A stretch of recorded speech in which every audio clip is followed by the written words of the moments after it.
Assalamualaikum warahmatullahi wabarakatuh. Selamat datang kembali Pak Ustadz di Waalaikumsalam warahmatullahi wabarakatuh. Di Studio Main TV.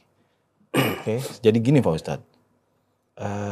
Kita baru-baru ini dengar berita yang cukup mengejutkan. Ada bencana besar di Turki, gempa bumi yang cukup besar dan memakan korban banyak. Kita ikut berduka cita dengan kondisi yang terjadi di sana. Cuma saya tertarik untuk mengaitkan mungkin terutama di Indonesia ya, tradisi kita menghadapi, sikap kita ketika menghadapi bencana. Banyak orang-orang Islam mungkin terutama di Indonesia yang unik gitu ya. Unik dalam pengertian kok saya sering lihat ada orang kalau ada bencana, gempa bumi, gunung meletus atau apa itu seolah-olah kemudian digambarkan sebagai azab Allah gitu ya. Mungkin terinspirasi dari cerita nabi-nabi zaman dulu gitu lah ya. Nah, ini kan kalau saya agak miris nih ya kebiasaan gini, karena ini kan akan dikaitkan bahwa di daerah ini ada maksiat, di daerah ini ada, makanya Allah mengazab. Ini kan kayak orang udah kena bencana terus dibilang tukang maksiat, ini kan agak nggak tega saya gitu. Betul. Sebetulnya di Islam ini gimana sih kalau ada kejadian-kejadian seperti ini, bencana alam dan lain sebagainya itu? Baik. Ini pertanyaan menarik karena berhubungan dengan hal yang sangat mendasar, yaitu iman. Di dalam Islam. Kita tahu bahwa rukun iman itu ada 6 dan yang terakhir itu percaya pada qada dan qadar. Nah, yang sering orang lupa bahwa qada dan qadar itu ada kalimat lanjutnya, khairihi wa syarrihi. Artinya ketentuan Allah itu memang ada yang enak, ada yang tidak enak. Ada yang bagus, ada yang tidak bagus. Tentu dalam perspektif manusia, nah yang tidak bagus ya tentu contohnya adalah bencana itu. Maka ketika terjadi bencana itu kalau ada orang menganggapnya sebagai azab, mengait-ngaitkan dengan maksiat yang dilakukan oleh sekelompok orang, itu sangat-sangat keliru. Sangat keliru. Karena bagaimanapun memang hidup ini diatur oleh satu sistem yang kalau di dalam bahasa Islam itu sunnatullah. Nah, sunnatullah itu di dalamnya memang ada kemungkinan terjadinya bencana. Dan itu faktual. Itu faktual. Maka ketika terjadi bencana, kalau ada orang menganggapnya sebagai azab itu sangat keliru. Keliru ya. Apalagi ketika kita lihat secara faktual, bencana itu terjadi menimpa siapapun. Katakan seperti yang terjadi baru-baru ini di Cianjur. Ya ternyata orang baik dan orang yang tidak baik kena jadi korban. Bahkan ada pesantren, tempat ibadah, masjid yang ikut ambruk, ikut hancur karena gempa bumi. Nah, kalau itu dibilang azab, maka karena orang itu tidak mengerti tentang tauhid, tentang iman itu. Tidak mengerti. Ya, apalagi di dalam Al-Quran itu ditegaskan wa makanallahu liyu'adzibahum wa anta fihim wa makanallahu mu'adzibahum wa hum yastaghfirun. Allah itu tidak akan mengazab mereka, yaitu umat Nabi Muhammad, selama Anda wahai Muhammad berada di tengah mereka. Dan Allah tidak akan mengazab mereka selama mereka masih ada yang istighfar. Masih banyak orang di zaman sekarang ini yang istighfar. Apalagi ya tradisi sholatnya orang seperti muslim tradisionalis. Itu setelah sholat itu pasti baca istighfar. Itu jaminan dari Allah. Maka kalau ada orang bilang bencana yang terjadi di zaman sekarang ini azab, itu keliru besar. Karena dia tidak paham tentang tauhid, tidak paham tentang iman. Gitu loh. Nah, kemudian bagaimana cara berpikirnya? Ya cara berpikirnya harus ilmiah lah. Pertama secara teologis bahwa itu memang kemungkinan sangat mungkin terjadi, atau alam raya ini dirancang memang sangat mungkin terjadi untuk terjadinya bencana gitu. Kapan saja bisa. Kapan saja bisa. Maka ketika bencana itu terjadi, nah itu sebagai orang beriman kita menganggapnya sebagai ujian.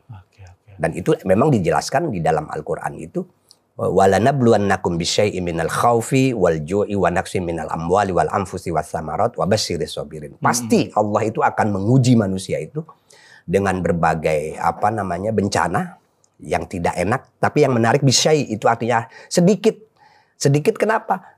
Ya sedikit karena kalau dibanding nikmat yang sudah Allah berikan kan lebih besar dibanding musibah atau bencana yang dialami oleh manusia kan.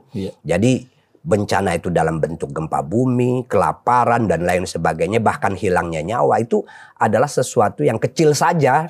Karena kalau kita berpikirnya membandingkan dengan nikmat, tentu nikmat yang kita terima dari Allah itu jauh lebih besar. Nah, ketika berhadapan dengan bencana atau tertimpa bencana, maka Allah mengatakan wabasyiris sabirin. Berilah kabar gembira kepada orang-orang yang bersabar. Justru gitu. Kabar gembira ya? Iya. Bukan malah nuduh orang jadi tempat maksiat. Itu kadang-kadang karena orang pola pikirnya itu emosional, apalagi karena benci pada kelompok tertentu. Atau bahkan secara politik ada yang benci karena pada pemerintah ketika terjadi bencana maka dikait-kaitkan wah ini karena pemerintahnya zalim dan lain sebagainya. Nah itu cara berpikir yang sama sekali tidak rasional dan tidak teologis itu. Karena secara teologis Islam menjelaskan bahwa memang hidup ini ya ada enaknya ada tidak enaknya. Ada khairihi wa syarrihi. Gitu. Baik Ustadz, kalau kita sebut istilah bencana mungkin ini netral ya. Tapi kalau dalam khazanah Islam ini kan kita mengenal setidaknya misalnya ada istilah azab, ada istilah cobaan gitu ya. Nah konsep cobaan ini bahwa kita sedang diuji atau ujian lah.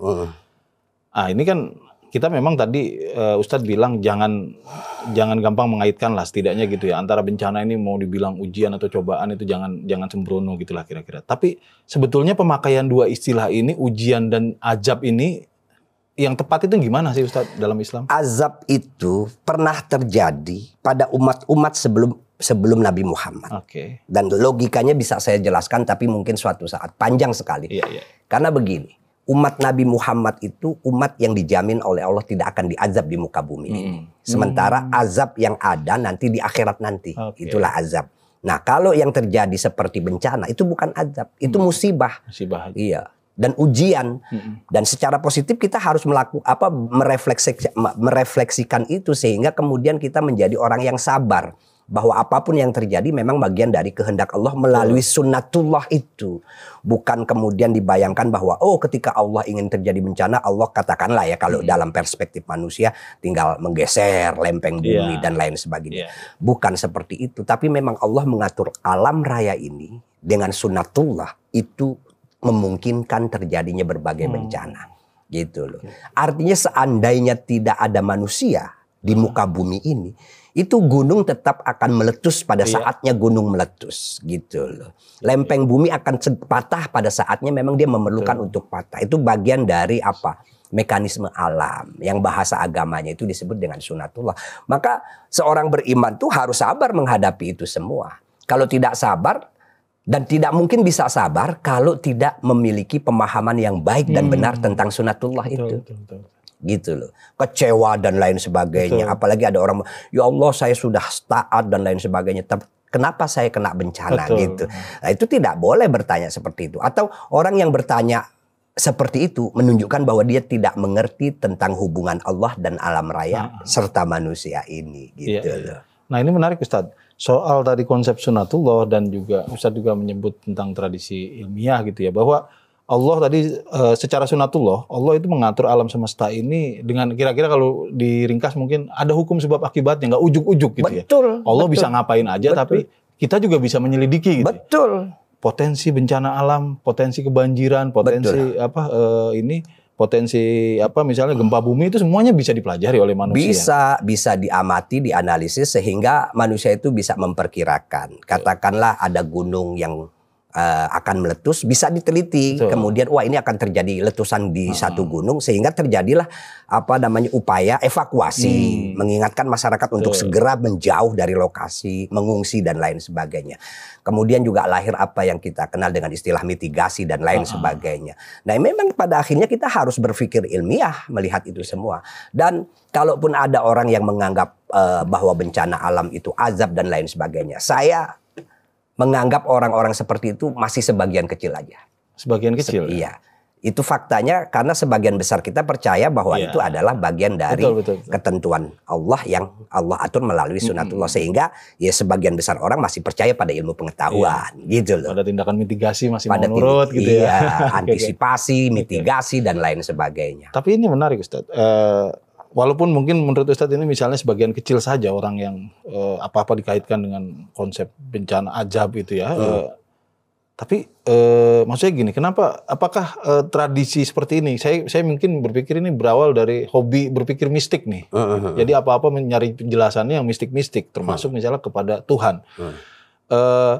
Sebetulnya ini memang tradisi berpikir kayak gini itu memang umat Islam secara global apa di Indonesia aja sih Ustadz kayak gitu? Ya ini kalau Saya melihat bukan cuma problem di umat Islam, Oh, umat-umat agama lain pun punya cara berpikir seperti itu. Nah, ya dalam tradisi Islam sih disebut dengan dipengaruhi oleh pola pikir Jabariyah. Jabariyah itu bahwa apapun yang terjadi itu adalah kehendak Allah secara langsung. Manusia tidak punya kuasa apapun, gitu loh. Walaupun ya kita kan bisa menjelaskan bahwa semua memang terjadi atas kehendak Allah, tapi melalui mekanisme itu Allah yang membuat juga, gitu loh. Sehingga disitulah kemudian manusia itu melakukan penelitian, analisa dan lain sebagainya yang kemudian melahirkan ilmu pengetahuan yang berguna untuk antisipasi, mitigasi dan lain sebagainya. Ustadz, walaupun tidak disebut sebagai, ya mungkin Islam tidak menyebut sebagai metode ilmiah atau tindakan ilmiah untuk mempelajari hal-hal begini, tapi setahu saya Islam juga mendorong sebetulnya kan kegiatan-kegiatan yang sifatnya berusaha memahami alam semesta dengan cara logis. Betul. Dan banyak sekali ayat itu yang mengajak kita untuk berpikir, menganalisa dan lain sebagainya. Apalagi kalau kita mengingat bahwa ayat yang pertama turun aja adalah Iqra. Iqra yang secara harfiah artinya adalah bacalah. Tapi kan sebetulnya maknanya bukan cuma sekedar bacalah, analisislah, pahamilah, telitilah dan lain sebagainya. Surveilah juga termasuk itu. Eksperimentasi gitu ya. Iya. Jadi justru hasil pengetahuan ilmiah yang menghasilkan ilmu tentang mitigasi bencana, mempelajari lempeng bumi dan lain sebagainya, itu justru senafas dengan Islam. Islam sangat senafas dengan prinsip-prinsip ilmu pengetahuan dan Islam sangat menganjurkan orang itu berpikir ilmiah gitu. Kalaupun ada sekelompok umat yang tidak memahami itu dengan baik, ya mungkin karena pola pembelajaran yang ia dapatkan tidak sesuai dengan apa yang sebetulnya diajarkan oleh Islam. Dan itu memang masih terjadi, ada problem, dan saya melihat bukan cuma di tubuh umat Islam. Umat beragama secara umum pun masih seperti itu. Belum mampu membedakan mana yang sebetulnya takdir, mana yang sebetulnya nasib, dan lain sebagainya. Padahal kalau saya secara pribadi sederhana bahwa Allah itu menciptakan alam raya dengan sistem yang kemudian di dalamnya juga ada sebab akibat dengan istilah sunnatullah itu. Nah, sistem dan atau sunnatullah inilah yang kemudian dipahami oleh para ilmuwan, melahirkan berbagai ilmu pengetahuan. Baik ilmu itu yang bersifat keras ataupun yang bersifat lunak. Soft science atau hard science gitu. Yang hard science itu kan berhubungan dengan ilmu yang eksak, yang kemudian melahirkan teknologi, sementara yang soft science itu berhubungan dengan ilmu-ilmu sosial kemanusiaan atau humaniora yang kemudian melahirkan berbagai teori-teori yang memang lebih rumit dibanding teori-teori hard science itu. Ustadz, ada mungkin ini trivial ya, kejadian ada kebiasaan-kebiasaan unik kalau ada bencana, misalnya kadang ada aja orang yang posting di Facebook atau media sosial lainnya ya, dekat tempat bencana ada masjid yang berdiri kokoh sendirian, selamat gitu. Ini kesannya kayak keajaiban, tapi memang bukan milik orang Islam doang itu monopoli sikap seperti itu tuh. Ada juga kelompok agama lain yang wah ini gerejanya masih berdiri tegak. Betulnya kayak gini-gini nih, kebiasaan kayak gini nih gimana, Ustaz? Ya, orang terlalu semangat ingin menjadi orang beriman. Padahal kalau kita sebetulnya, saya secara pribadi, iman saya ini tidak butuh keajaiban. Gitu. Iman saya tidak butuh keajaiban. Saya percaya pada kuasa Allah, pada kuasa Tuhan, bahwa memang ya sebetulnya hakikatnya Allah lah yang mengatur alam raya ini dengan itu tadi. Sunnatullahnya itu tadi. Justru dengan berpikir ilmiah, berpikir rasional, itu saya semakin beriman betapa luar biasanya, betapa hebatnya. Ribet ngaturnya itu. Iya, kalau bahasa kita tentu ribet, tapi di mata Allah semua itu diatur dengan sangat teliti, sangat rapi, yang kemudian melahirkan berbagai ilmu pengetahuan, baik yang hard ataupun yang soft. Bahkan saking telitinya Allah mengatur alam raya ini, seandainya satu partikel saja bergeser, terjadilah kekacauan di alam raya ini. Dan harus dikembangkan pola pikir seperti ini. Di dalam Al-Quran itu banyak sekali ayat yang katakanlah mendukung pola pikir seperti ini. Bahwa manusia itu diberikan kebebasan oleh Allah untuk memahami kehidupan ini. Dan melakukan ikhtiar-ikhtiar untuk menjadi umat yang kemudian beradab, berbudaya, maju di bidang teknologi, di bidang pendidikan dan lain sebagainya. Contoh, Innallaha la yughayyiru ma biqaumin hatta yughayyiru ma bi anfusihim. Allah tidak akan mengubah nasib satu kaum sampai mereka mau mengubah apa yang ada di dalam diri mereka. Itu maksudnya adalah pola pikir dan mental. Problem kita sekarang ini kan pola pikir sebetulnya. Gimana tuh, Ustaz? Ya, pola pikir ini harus dibenahi bahwa what view atau cara pandang kita terhadap alam raya ini harus ilmiah, harus rasional, dan itu tidak kemudian menafikan keberadaan Allah. Karena rasionalitas dan prinsip-prinsip ilmiah itu sebagai orang beriman ditentukan oleh Allah juga gitu loh. Allah yang menghendaki alam raya ini berjalan berdasarkan prinsip-prinsip yang kemudian manusia memahaminya secara ilmiah. Nah, terakhir Pak Ustadz,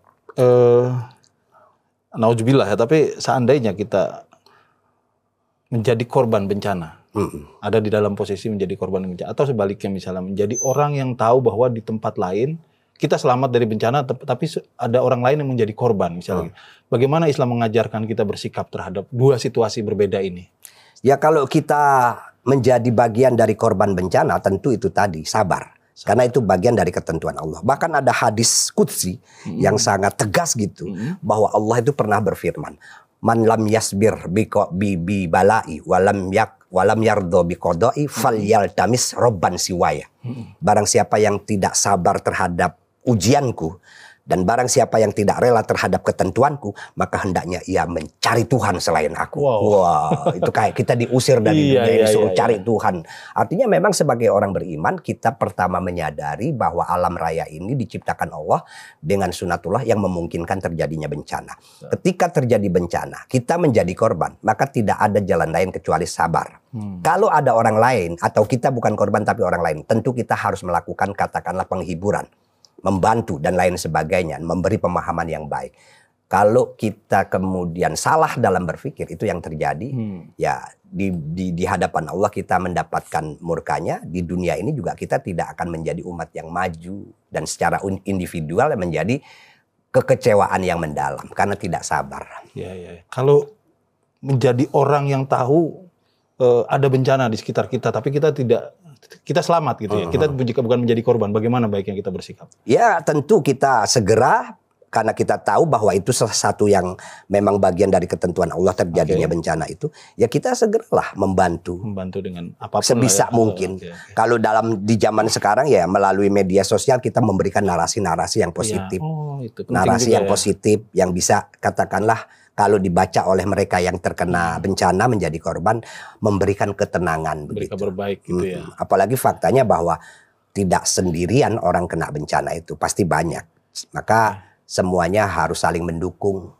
Maka saya sering mengingatkan ketika terjadi bencana dan kita bukan korbannya, itu yang terkena harus sabar, kita juga harus sabar. Sabar dalam artian sabar untuk segera ikut menjadi bagian menyelesaikan bencana itu. Jadi kita juga diuji nih. Diuji, ikut sama-sama ujian. Turun tangan gitu loh ya. Jangan ketika ada bencana kita cuek, nggak peduli. Sebisa mungkin lah memberikan bantuan. Oh iya, satu lagi mungkin Ustadz, maaf. Ini pertanyaan yang saya kira ini Ustadz juga punya gambaran. Ada kadang beredar video-video itu ada orang sholat jamaah gitu ya. Yang ketika terjadi gempa misalnya, ada beberapa video, imamnya tidak mau membatalkan sholat. Ini dianggap sebagai kekuatan iman. Gitu ya, ini tanda kekuatan iman. Padahal lagi ada bencana, terus dia nggak membatalkan sholatnya. Ada orang pada kabur, tapi imamnya tetap. Ada beberapa variasi lah video-video begini. Ustadz pasti pernah lihat. Cuma yang saya tahu ini kan justru sebetulnya kita disuruh menyelamatkan diri dulu pada saat kondisi ini. Sebetulnya gimana Ustadz? Dianggap ini orang kuat imannya karena ada bencana nggak mau kabur gitu loh. Ya, kalau orang di depan matanya ada ancaman yang jelas-jelas bisa membahayakan dirinya, apalagi bisa sampai membuat dirinya meninggal dunia. Dia tidak menghindar, itu bagi saya konyol, gitu loh. Walaupun dia lagi sholat? Ya, walaupun dia lagi sholat. Kalau bagi saya, Tuhan tidak seegois yang dibayangkan orang, gitu. Allah juga tahu bahwa manusia ya memang pengen hidup, pengen selamat dan lain sebagainya. Maka ketika kita sedang sholat, sedang ibadah, tahu-tahu ada bencana yang kemungkinan besar membuat kita itu terluka, terancam atau bahkan kehilangan nyawa, ya boleh kita meninggalkan sholat itu untuk menyelamatkan diri. Kalaupun ada orang kemudian bertahan, kemudian dia merasa bahwa imannya akan dinilai kuat oleh orang lain karena tetap melaksanakan sholat, dan faktanya kemudian dia menjadi korban dari bencana, atau katakanlah gedung runtuh gitu loh. Dia menjadi korban, sementara sebetulnya dia bisa menyelamatkan diri. Karena kalau menurut Islam menyelamatkan diri itu kewajiban. Betul. Kewajiban. Itu prioritas. Bahkan pada saat lagi ibadah gitu kan. Iya, menyelamatkan diri itu kewajiban. Apalagi menurut saya kalau dia dalam posisi imam. Imam itu kan artinya nanti makmumnya ngelihat, oh imamnya aja masih tenang-tenang aja gitu. Itu kan bahaya malah. Betul. Gitu. Jadi memang harusnya prioritasnya menyelamatkan diri. Iya, toh sholat kemudian bisa katakanlah diulang. Betul. Bisa diulang. Dan jangan berpikir bahwa wah dengan demikian berarti imannya lemah. Enggak bisa begitu. Bukan ukuran itu. Bukan ukuran itu. Dan bukan tugas kita menilai sebetulnya. Iya. Dan kalaupun kita kemudian melakukan itu agar dinilai orang lain bahwa iman kita hebat, berarti kita sedang menyembah manusia, bukan menyembah Tuhan itu. Gitu loh. Baik, terima kasih Ustadz.